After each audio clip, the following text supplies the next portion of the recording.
네, 이 시간에는 호세아서 9장 1절부터 4절 말씀까지 읽었습니다. 오늘은 호세아서 11번째 시간으로 부제목은 하나님 없는 진짜 기쁨은 없다입니다. 하나님 없는 진짜 기쁨은 없다.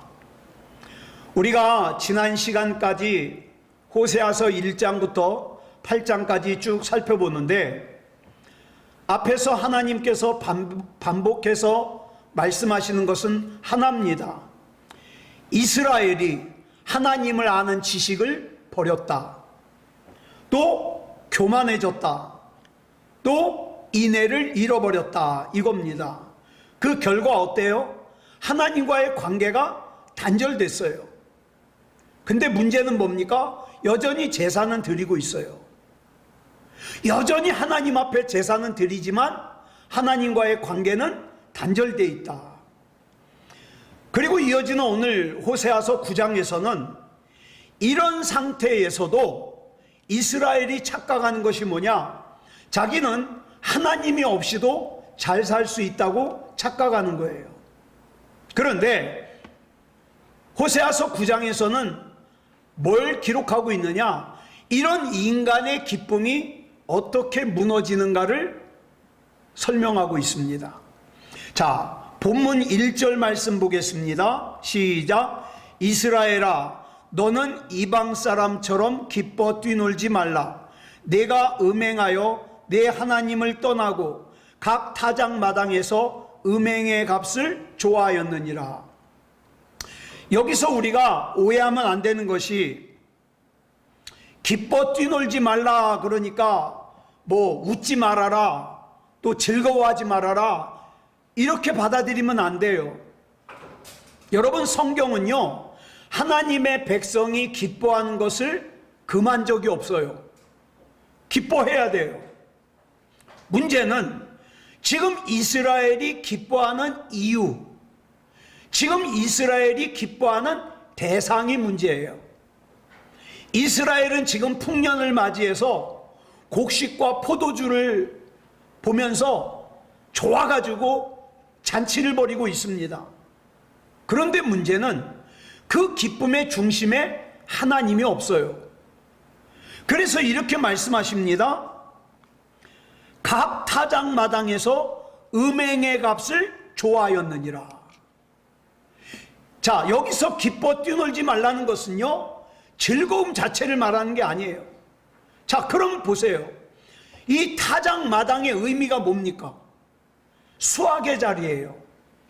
한 해 동안 농사 지은 결과를 확인하는 자리입니다. 근데 문제는 이스라엘이 자기네들에게 이 풍년을 주고 이 수확을 주신 분이 하나님이 아니라 바알이라고 생각하는 거예요. 바알. 가나안 사람들은 바알을 갖다가 풍요의 신으로 믿었습니다. 그런데 레위기 18장 3절에서 하나님께서 분명히 이스라엘에게 이렇게 말씀하셨거든요. 시작. 내가 너희를 인도할 가나안 땅의 풍속과 규례도 행하지 말고.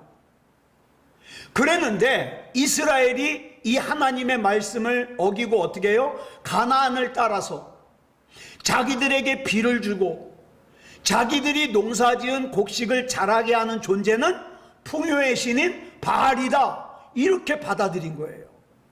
그래서 수확이 많으면, 풍년이 됐으면 하나님께 감사하는 것이 아니라 바알이 복을 주었다고 생각해서 바알에게 감사했어요. 성경은 이거를 뭐라고 하느냐? 영적인 간음이다, 영적인 음행이다. 결국 문제는 곡식이 많으냐 적으냐, 이게 문제가 아니에요. 그것을 나에게 준 것이 누구냐 이 말이에요. 누구의 은혜냐? 지금까지 내가 건강하게 사는 것이 누구의 은혜냐? 우리 가정을 지키는 것이 누구의 은혜냐? 이겁니다. 여러분, 하나님의 시각과 인간의 시각은 많이 달라요. 이스라엘은요, 자기가 잘 살고 있다고 자만했어요. 그런데 하나님께서는 뭐라고 탄식하십니까? 너희가 지금 망하고 있다. 이렇게 탄식하시는 거예요. 이스라엘은 자기가 지금 복을 받고 있다고 착각했는데 하나님께서는 지금 네가 심판의 코앞에 와 있다. 이렇게 경고하셔요. 이스라엘은 지금 당장만 보았지만 하나님은 미래를 보셨어요. 이스라엘은 창고를 채운 곡식만 봤지만 하나님께서는 그 이스라엘의 영혼을 보셨습니다. 호세아서에 나오는 이스라엘을 가만히 보고 있으면 예수님께서 누가복음 12장에서 비유로 말씀하신 어리석은 부자가 생각이 나요. 동일한 구조예요. 예수님께서 누가복음 12장에서 말씀하신 어리석은 부자는 곡식 농사를 잘 졌어요. 풍년이 됐어요. 그래서 기존에 가지고 있던 창고로 모자라요. 그 창고를 더 줬어요. 풍년이죠. 그리고 나서 19절에서 누가복음 12장 19절에서 이렇게 말을 합니다. 시작. 영혼아, 여러 해 쓸 물건을 많이 쌓아두었으니 평안히 쉬고 먹고 마시고 즐거워하자. 그런데 하나님께서 그 다음 20절에서 이렇게 말씀하십니다. 시작. 어리석은 자여, 오늘 밤에 내 영혼을 도로 찾으리니 그러면 내 준비한 것이 누구의 것이 되겠느냐. 이렇게 말씀하셔요. 어리석은 부자는 웃고 있었어요. 야, 풍년이 됐으니까 이제 몇 년 동안은 풍족하게 살 수 있어. 그런데 하나님께서는 뭘 보시는 거예요? 심판을 보시는 거예요. 오늘 밤에 내 영혼을 도로 찾을 건데 네가 그 좋다고 쌓아놓은 것이 누구의 것이 되겠느냐. 어리석은 부자는 자기가 성공했다고 생각했어요. 그러나 하나님께서는 너는 실패자라고 말씀하시는 거죠. 오늘 본문인 호세아 9장의 이스라엘이 바로 그런 모습이에요. 오늘날도 마찬가지예요. 많은 사람들이 이렇게 생각합니다. 내 노후 준비가 끝났으니까 내 미래는 안전할 거야. 내가 요즘 큰 문제가 없으니까 내 마음은 평안하게 계속해서 살 거야. 내 삶의 모든 계획이 내 뜻대로 완벽하게 진행되었으니까 앞으로의 내 삶도 마찬가지야. 내 신앙이 이 정도면 완벽하니까 나는 당연히 천국에 갈 거야. 그래서 자기가 성공했다고 생각해요. 그러나 하나님께서 다른 질문을 하십니다. 뭐라고 질문하십니까? 너의 예배는 지금 살아있냐? 너의 기도는 지금 현재 살아있냐? 넌 지금 하나님을 진짜로 사랑하느냐? 너는 지금 하나님의 말씀을 진짜 사모하느냐? 이걸 물어보셔요. 만약에 지금 현재 하나님과 나와의 관계가 깨져 있다면 내가 아무리 겉으로 좋다고 웃는다 하더라도 그거는 아무 쓸모가 없어요. 왜? 영적으로 이미 무너져 있는 걸요. 그러나 예수 그리스도께서는 십자가를 통해서 사라진 참 기쁨을 저와 여러분에게 회복시켜 주셨습니다. 세상이 주는 기쁨은요, 돈 떨어지면 끝나요. 그렇죠? 곡식이 떨어지면 끝나요. 건강을 잃어버리면 끝나요. 포도주가 떨어지면 끝나요. 그러나 그리스도 안에서 누리는 기쁨은 내 환경 때문에 기뻐하는 게 아니에요. 뭐 때문에 기뻐합니까? 내가 구원받았거든요. 나 천국 가거든요. 그래서 기뻐하는 거예요. 그러므로 성도는요, 가진 것 때문에 기뻐하는 사람이 아니라 구원받은 은혜 때문에 기뻐하는 사람이에요. 그러니까 나에게 지금 그런 기쁨이 있는가 점검해 볼 필요가 있죠. 자, 그 다음 본문 1절을 계속 보면은 이렇게 말씀하고 있어요. 우리 다시 한번 볼까요? 시작. 각 타작마당에서 음행의 값을 좋아하였느니라. 자, 아까 말씀드렸습니다. 타작마당은 뭐예요? 한 해 동안 농사 지은 결과물을 갖다가 알곡과 쭉정이로 구분하는 장소예요. 오늘날로 말하면 농부가 1년 동안 수고한 결과를 확인하는 결산의 자리예요. 자, 이스라엘 백성은 타작마당에 곡식이 가득 쌓인 걸 보고서 기뻐했습니다. 문제는 뭐예요? 이 마당에 가득 쌓인 곡식을 내게 주신 분이 누군지를 몰라요. 그래가지고 자기가 거둔 수확의 감사를 누구에게 돌렸어요? 바알신에게 돌렸어요. 가나안 사람들은 바알신을 풍요의 신으로 생각했거든요. 비를 내리는 것도 바알신이다. 곡식을 자라게 하는 것도 바알신이다. 포도주를 풍성하게 하는 것도 바알신이다. 그래서 수확이 많으면 하나님께서 복을 주셨다고 생각하지 않고 바알신이 복을 주셨다고 생각해요.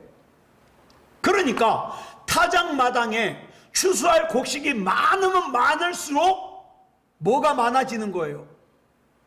우상숭배가 많아지는 거예요. 왜? 그걸 바알신이 줬다고 생각을 하니까. 그래서 하나님께서는 각 타작마당에서 음행의 값을 좋아하였다, 이렇게 말씀하고 있는 겁니다. 왜 음행의 값일까요? 하나님께서는 이스라엘과의 관계를 부부관계로 설명을 해요. 자, 남편이신 하나님께서 먹을 것과 입을 것을 공급해 줬어요. 그런데 지금 아내인 이스라엘이 뭐하고 있는 거예요? 그걸 가지고 가서 다른 남자가 자기에게 줬다고 고맙다고 인사하고 있는 거예요. 이건 단순한 실수가 아니에요. 배신입니다. 영적인 간음이에요. 하나님께서는 광야에서 만나를 주셨습니다.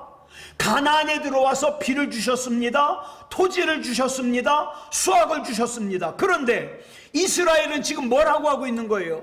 이걸 나에게 준 것은 하나님이 아니라 바알신이라는 거예요. 그래서 하나님께서는 음행이라는 거예요. 여러분 잘 들으세요. 이스라엘이 하나님을 안 믿는 게 아니에요. 믿는 거예요. 믿지만, 하나님이 계시다는 거 믿지만, 그러나 이걸 나에게 준 것은 바알신이라는 거예요. 여러분, 오늘날 우리 모습이 어떻습니까? 물론 우리가 어디 가가지고 우상 앞에 절하지는 않아요. 그런데 이스라엘 백성과 똑같은 잘못을 범할 수가 있어요. 사업이 잘 되잖아요. 내가 잘나서, 내가 능력 있어서 잘 된다고 생각해요. 건강하잖아요. 내가 몸 관리를 잘해서 건강하다고 생각해요. 자녀가 잘 되잖아요. 내가 교육을 잘 시켜서 잘 된다고 생각해요. 직장에서 승진하잖아요. 내가 실력 있어서 승진한다고 생각해요. 내가 그 좋은 일에 대해서 내 인생의 타작마당에 쌓아놓은 곡식들을 가지고 하나님 앞에 감사하는 것이 얼마나 됩니까? 정말 이것은 하나님께서 나에게 주신 거야. 하나님 너무너무 감사합니다. 이렇게 감사한 게 얼마나 되냐고요. 야고보서 1장 17절을 보면은 이렇게 말씀하고 있어요. 시작. 온갖 좋은 은사와 온전한 선물이 다 위로부터 빛들의 아버지께로부터 내려오나니. 자, 모든 좋은 것은 하나님께로부터 내려온다 그랬어요. 그런데 우리는 어떻게 생각해요? 많은 경우에 내가 수고해서, 내가 애써서, 내가 잘나서. 여러분, 좀 더 깊이 생각해 보면 문제는요, 성공이냐 성공이 아니냐가 아니에요. 문제는 내가 알량하게 가지고 있는 그 타작마당의 곡식의 감사를 지금 누구에게 하고 있느냐 이 말이에요. 누구에게 하고 있느냐. 이스라엘도 수확을 거뒀습니다. 그리고 자기가 거둔 수확을 누립니다. 그런데 자기가 거둔 수확의 감사가 하나님께로 가질 않아요. 수확은 있지만 하나님께 감사가 없어요. 수확은 있지만 하나님께 예배가 없어요. 그래서 하나님께서 본문 2절에서 이렇게 말씀하시는 거예요. 빨간색만 시작. 타작마당이나 술틀이 그들을 기르지 못할 것이며. 아주 무서운 말씀이에요. 그래? 너희가 의지하던 그것들이 결국 너에게 기쁨을 주지 못할 거야. 만족을 주지 못할 거야. 여러분, 저와 여러분이요, 하나님의 은혜로 살아가고 있다는 걸 아는 사람이 진짜 지혜로운 사람이에요. 네. 여러분, 저와 여러분이 숨 쉴 수 있는 거 건강이에요. 병원에 한번 가보죠. 저는 병원에 가면은 참 감사해요. 왜? 온갖 병 걸린 사람들이 있잖아요. 어떤 사람은요, 저희 아버지가 지금 폐섬유증이거든요. 근데 아직은 자가호흡을 하세요. 저희 아버지 모시고 병원을 갔다가 이렇게 한 달에 한 번씩 가잖아요. 약 타러. 그러면은요, 어떤 사람은요, 자기 이 스스로 호흡을 못하니까 코에다가 튜브를 갖다가 끼고 가방 들고 다녀요. 이거 아니면 이 사람은 호흡을 못해요. 근데 저와 여러분은 어때요? 아침부터 지금까지 마치 당연한 것처럼 호흡을 했잖아요. 그러잖아요. 얼마나 감사해요.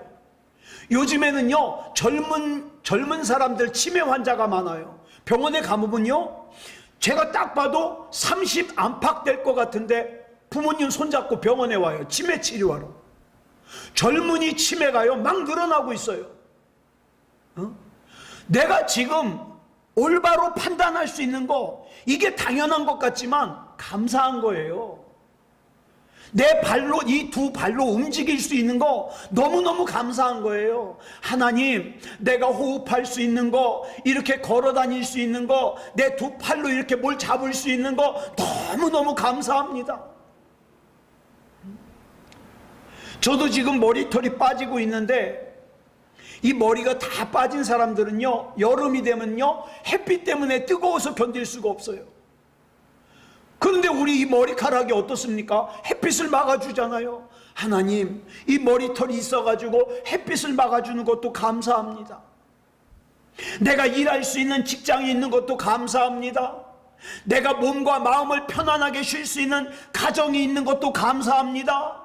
나에게 자녀를 주셔서 자녀를 키울 수 있는 것도 감사합니다. 그런데 마음이 오염되면은 하나님이 나한테 해준 게 뭐가 있어? 다 내가 잘나서 그런 거지, 내가 수고해서 한 거지. 이렇게 바뀐다고요. 여러분, 에덴 동산에서 아담과 하와가 범죄하고 타락한 이후에 그 인간의 본성이 뭔지 아십니까? 하나님께 영광을 안 돌려요. 그 모든 잘된 건 다 자기 탓이에요. 안 된 건 다 남의 탓이에요. 이게 타락한 본성이에요.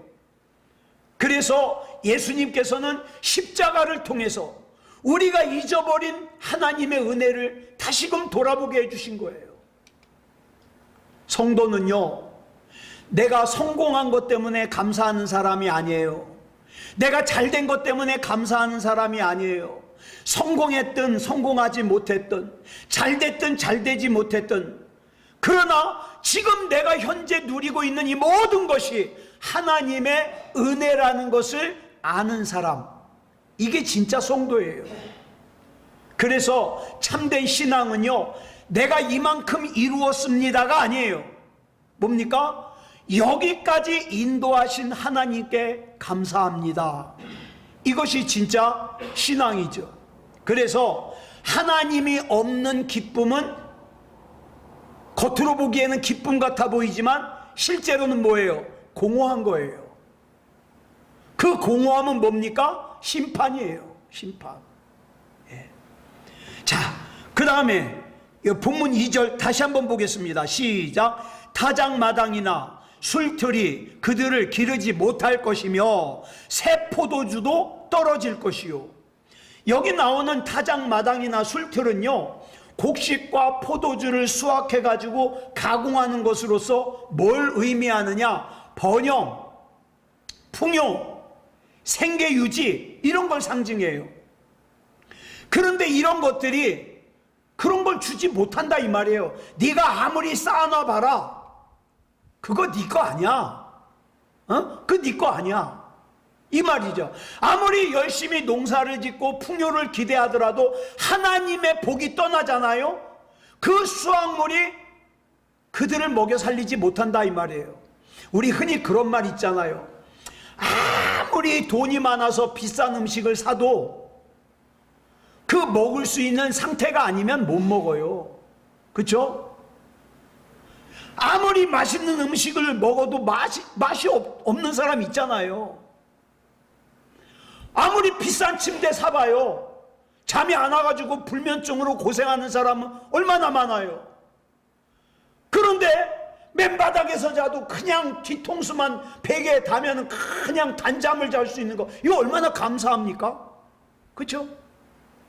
근데 내가 그렇게 잠잘 수 있는 거 얼마나 감사했냐고요. 내가 그렇게 음식을 맛있게 먹을 수 있는 거 얼마나 감사했냐고요. 자, 근데 여기서 포도주가 떨어질 것이라 그랬어요. 성경에서 포도주가 떨어진다는 말은 뭘 의미하느냐? 기쁨이 끊어진다는 거예요. 하나님과의 관계가 단절되니까 기쁨이 끊어져요. 탕자의 비유에서 둘째 아들이 아버지를 떠나는 순간부터 결핍이 시작됐다고 그랬죠. 지금 호세아 선지자가 이걸 말하는 거예요. 그러니까 우리가 여기서 반드시 기억해야 될 것이 뭐냐? 하나님과 관계가 단절되는 것이 결핍의 원인이다. 그러니까 나에게 부족한 거, 뭐가 부족하고 뭐가 필요하고 그거를 먼저 생각하기 이전에 뭘 먼저 기억해야 되느냐? 하나님과 나와의 관계가 지금 어떠한가? 이거 먼저 점검해야 돼요. 자, 그 다음 본문 3절 보겠습니다. 시작. 그들은 여호와의 땅에 거주하지 못하며 에브라임은 애굽으로 다시 가고 아수르에서 더러운 것을 먹을 것이니라. 여기서 말하는 여호와의 땅이 뭘 의미합니까? 물론 가나안 땅이에요. 자, 그런데 좀 더 깊은 의미로는 하나님께서 통치하시는 땅이에요. 우리가 뭘 이렇게 설명할 때 눈에 보이지 않으면 이렇게 설명하죠. 자, 이걸 만약에 이걸 망치라고 하겠습니다. 그리고 예를 들어서 설명하잖아요. 이와 같이 여호와의 땅은요, 단순히 가나안 땅을 의미하는 것이 아니라 하나님의 통치가 미치는 영역을 전부 말하는 거예요. 저와 여러분도 가나안 땅입니다. 왜? 하나님의 통치가 미치는 곳이거든요. 이 땅을 하나님의 나라로 설명하고 있는 거예요. 자, 본문 3절 다시 보겠습니다. 빨간색만 시작. 그들은 여호와의 땅에 거주하지 못하며, 즉 죄 때문에 기쁨을 뜻하는 포도주가 떨어지고 기쁨이 떠났기 때문에 그 벌로 하나님께서 예비하신 은혜와 기쁨과 복을 누리지 못한다는 거예요. 자, 그 다음 볼까요? 빨간색 시작. 에브라임은 애굽으로 다시 가고. 자, 역사적으로 보면 출애굽을 한 이스라엘 백성이 다시 애굽으로 간 일이 없어요. 그러면 여기서 말하는 에브라임은 애굽으로 다시 가고, 이 말이 무슨 뜻일까? 실제로 이스라엘 백성이 애굽으로 갔다는 얘기가 아니라, 여러분, 이스라엘 백성이 애굽에서 뭐 했어요? 종살이 했잖아요. 즉 애굽으로 간다는 것은 종살이를 뜻해요. 죄를 짓는 사람은 자유의 자리에서 어디로 가요? 종의 자리로 가요. 우리가 힘든 일 할 때 뭐라고 얘기를 합니까? 아, 여기는 신병훈련소야. 거기가 진짜 신병훈련소라는 말이 아니라 그만큼 힘들다는 뜻이죠. 그러니까 에브라임이 애굽으로 다시 갔다. 이 뭡니까? 그 이스라엘이 하나님과 관계가 단절됐기 때문에 죄의 종의 자리로 갔다 이 말이에요. 죄의 종의 자리로. 그 다음에 뭐라 그랬습니까? 시작. 아수르에서 더러운 것을 먹을 것이니라. 여기서 말하는 더러운 것을 먹는다는 건 뭐냐? 흔히 유대인들이 더럽다고 말하는 것은 두 가지가 있어요. 하나는 뭐냐? 우상에게 바쳐졌던 음식이 더러워요. 또 하나는 뭐냐? 이방인들이 더러워요. 자, 그러면 여기서 아수르에서 더러운 것을 먹을 것이니라, 이 말이 뭘까요? 이스라엘이 아수르로 붙잡혀가 가지고 우상에게 바쳤던 음식을 먹게 될 거라는 거예요. 여러분, 우리 다니엘서에서 그런 내용 나오잖아요. 고기 반찬 막 나오니까 다니엘과 세 친구 사드락 메삭 아벳느고가 뭐라 그럽니까? 그 자기네들을 관리하는 관리인에게, 자, 우리는 이 음식 못 먹습니다. 우리는 우상에게 바쳤던 음식 못 먹습니다. 그랬더니 관리인이 뭐라 그래요? 야, 너희 이거 안 먹어가지고 살 빠진다든가 그러면은 내가 혼나. 그러니까 그러면 열흘 동안 우리는 그냥 콩죽만 먹고 쟤네들은 고기 음식 먹고 누가 더 상태가 좋아지는지 한번 보고 그때 가서 우리가 상태가 안 좋으면 진짜 먹겠습니다. 약속을 하죠. 그 열흘 지난 다음에 보니까 어떻게 해요? 그 다니엘과 세 친구가 더 예뻐지고 더 지혜로워졌다 그랬어요. 왜? 우상에게 바쳤던 음식은 유대인들은 더러운 거라고 생각해요. 자, 그런데 지금 이 상황이 어떤 상황입니까? 이스라엘이 아수르로 포로로 끌려가 가지고 더러운 음식을 먹어야 돼요. 우상에게 제물로 바쳐뒀던 걸 안 먹으려니 어떻게 해요? 배가 고파요. 그러니까 허기진 배 때문에 먹어야 되는데 이 음식은 뭡니까? 우상에게 바쳐졌던 더러운 음식이라 이 말이에요. 이런 비참한 상황이에요. 하나님의 임재가 사라지잖아요. 어떤 특징이 나타나느냐? 영적으로 민감해가지고 이건 죄야, 이건 아니야, 이걸 잘 분별하던 사람이 하나님의 임재가 사라지면 그거 분별이 안 돼요. 그래서 아무렇지도 않게 죄를 짓는 거예요. 그러면서 하는 말이 뭐예요? 목구멍이 포도청이라 어쩔 수 없다는 거죠. 내가 살기 위해서 하나님을 떠나야 돼. 내가 살기 위해서 예배를 떠나야 돼. 내가 살기 위해서 믿음다운 믿음을 떠나야 돼. 이것이 바로 하나님의 은혜를 구하지 않은 삶의 결과다 이 말입니다. 자, 본문 4절 보겠습니다. 시작. 그들은 여호와께 포도주를 부어드리지 못하며 여호와께서 기뻐하시는 바도 되지 못할 것이라. 그들의 제물은 애곡하는 자의 떡과 같아서 그것을 먹는 자는 더러워지나니 그들의 떡은 자기의 먹기에만 소용될 뿐이라 여호와의 집에 드릴 것이 아님이니라. 여기서 제일 중요한 말이 뭐냐? 그들은 여호와께 포도주를 부어드리지 못하며 이 말이에요. 여러분, 우리가 많이 착각하는 것 중에 하나가 뭐냐? 내가 결심만 하면 예배 드릴 수 있는 줄 알아요. 내가 예배 드리고 안 드리고는 내가 결정하는 줄로 알아요. 아니요. 하나님이 안 받으시면 그 예배 드려도 소용없어요. 그러니까 예배가 드려지고 안 드려지고는 누가 결정해요? 하나님께서 결정해요. 구약의 모든 제사는 제사가 진행되다가 끝날 때쯤 되면요, 제사장이 포도주를 갖고 나와가지고 그걸 갖다가 제물 위에다가 포도주를 이렇게 붓습니다. 마지막 순서예요. 그러면 제사가 끝나요. 사도 바울이 디모데후서 4장 6절에서 이걸 뭐라고 설명하느냐? 전제라고 설명해요. 이 전제가 뭐냐면 제사를 끝마치면서 마지막으로 포도주를 붓는 거예요. 이 바울이 전제와 같이 내가 벌써 부어지고 그랬어요. 이건 뭐냐? 자기 인생이 제사라면 이제 이 제사를 끝마칠 때가 됐다 이 말이에요. 무슨 뜻이에요? 이제 자기가 이 세상을 떠날 때가 다 됐다 이 말이에요. 자, 그런데 본문에서 그들은 여호와께 포도주를 부어드리지 못하며 라고 한 이 말이 무슨 뜻이냐? 하나님 앞에 제사를 드리지 못하는 인생을 살 거라 이 말이에요. 아수르로 포로로 끌려간 이스라엘 백성은요, 하나님 앞에 제사를 드리고 싶어도 드릴 수가 없어요. 이걸 이렇게 설명한 거예요. 이 말은 단순히 제사 행위가 끊어졌다는 뜻이 아니라 하나님과 교제하는 삶 자체가 사라졌다는 의미예요. 그러니까 여러분 기억하세요. 내가 하나님을 이렇게 예배할 수 있다는 것이 이게 얼마나 큰 은혜인지 몰라요. 내가 하나님과 교제할 수 있다는 거, 하나님과 교통할 수 있다는 거, 이따가 우리가 개인적으로 기도를 하실 텐데 기도하면서 하나님을 부를 수 있다는 거, 이게 얼마나 큰 은혜인지 몰라요. 그런데 지금 이스라엘 백성이 어떤 상태인가? 예배가 사라진 인생을 살고 있다 이 말이에요. 그러니 얼마나 그 삶이 고달프겠어요. 제가 군대 갔을 때, 군대를 가면서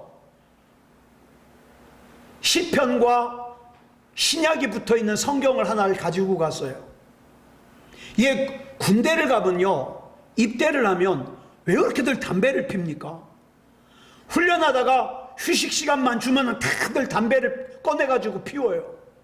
근데 저는 그 시간이 얼마나 귀한 시간이냐, 성경책 꺼내가지고 몇 줄이라도 읽어요. 그리고 가슴에 손을 대고 기도합니다. 하나님, 나 부족한 거 아시죠? 지켜주세요. 하나님이 저 지켜주시지 않으면 저 여기 못 견딥니다. 기도하는 거예요. 네? 그런데 그 예배가 사라졌다? 얼마나 불행한 인생이겠어요. 그러면서 하는 말이 그 다음에 뭐라 그럽니까? 시작. 여호와께서 기뻐하시는 바도 되지 못할 것이라. 당연하죠. 하나님 앞에 예배하는 인생이 못 되니까 하나님의 기쁨이 될 수가 없죠. 그런데 많은 사람들이 착각하기를, 자기는 언제든지 마음만 먹으면 예배를 드릴 수 있고 마음만 먹으면 하나님의 기쁨이 될 수 있다고 착각을 해요. 그러지 않아요. 여러분, 하나님께서 기뻐하시는 바가 되지 못한다, 무슨 뜻이냐? 하나님께서 상대를 안 하신다는 뜻이에요. 하나님의 벌 중에 제일 무서운 벌이 뭐냐? 하나님께서 관심을 끊으시는 거예요.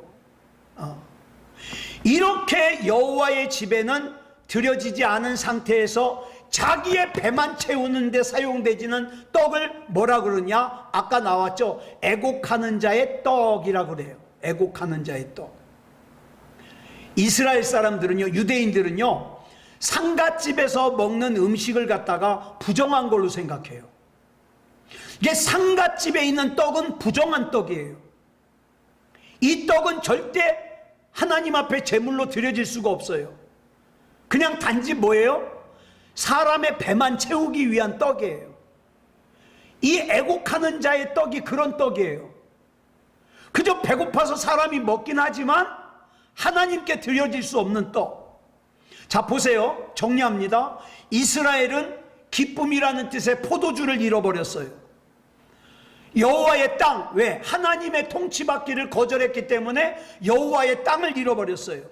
그 다음에 뭘 잃어버렸어요? 예배를 잃어버렸습니다. 그러나 예수님께서는 십자가에서 자신의 피를 갖다가 포도주처럼 쏟으심으로써 어떻게 해요? 우리가 잃어버린 것을 다 회복시켜 주셨습니다. 그래서 내가 하나님의 이름을 부를 수 있는 거예요.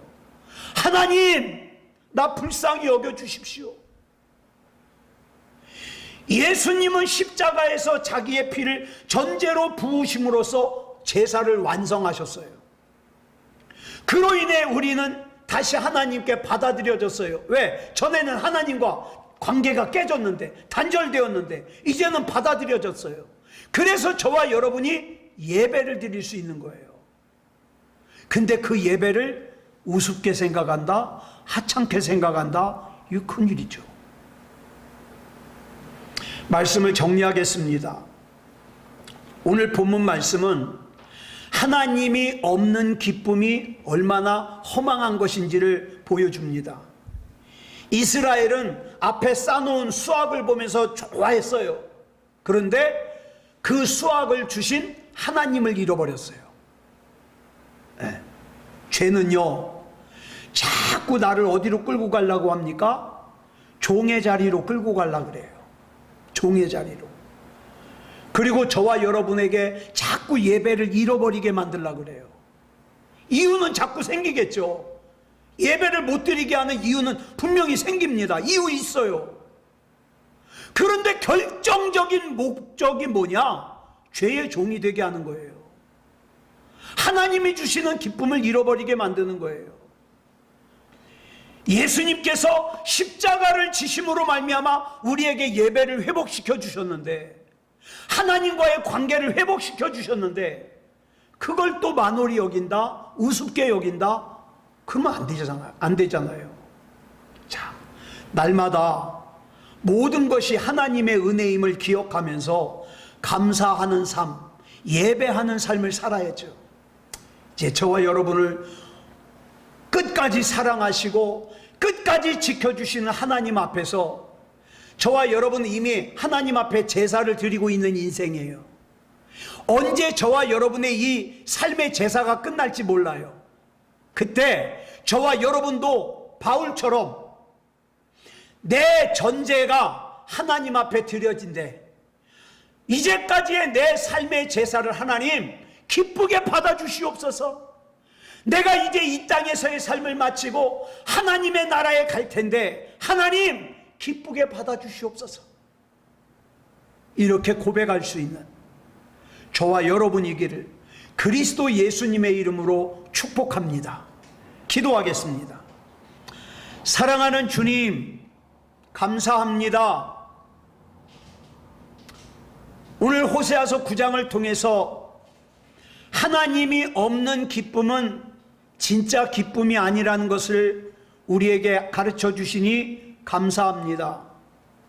많은 사람들이, 심지어는 교회 다니는 사람들조차도 우리가 드리는 이 예배가 어떻게 회복된 예배인지, 얼마나 귀한 예배인지를 망각하고 예배를 떠나 있는 사람들이 많습니다. 그러나 우리 하나님께서 붙잡아 주셔서 다시금 회복할 수 있게 하여 주시고, 하나님 앞에서 하나님이 함께 하시는 진짜 기쁨을 누리는 삶을 살게 하여 주시옵소서. 하나님이 아니면 안 됩니다. 우리의 인생 가운데 하나님이 주인이 되어 주시고, 우리 가정의 주인이 되어 주시고, 우리 교회의 주인이 되어 주시고, 이 나라 이 민족의 주인이 되어 주시옵소서. 모든 것을 우리 주님 앞에 맡겨드리오며 그리스도 예수님의 이름으로 감사하며 기도드려 싸움나이다. 아멘.